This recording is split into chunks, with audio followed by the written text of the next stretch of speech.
Enforcement directorate Delhi CM మధ్య cold war నడుస్తోంది. Liquor policy కేసులో వరుస నోటీసులను పట్టించుకొని కేజ్రీవాల్పై ఢిల్లీ కోర్టులో పిటిషన్ దాఖలు చేసింది ఈడీ.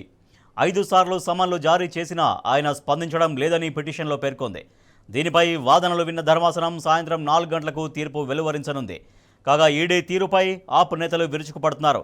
రాజకీయ ప్రత్యర్థుల్ని అంతం చేయడానికి దర్యాప్తు సంస్థలను బీజేపీ పావులుగా వాడుకుంటుందని ఆరోపిస్తున్నారు.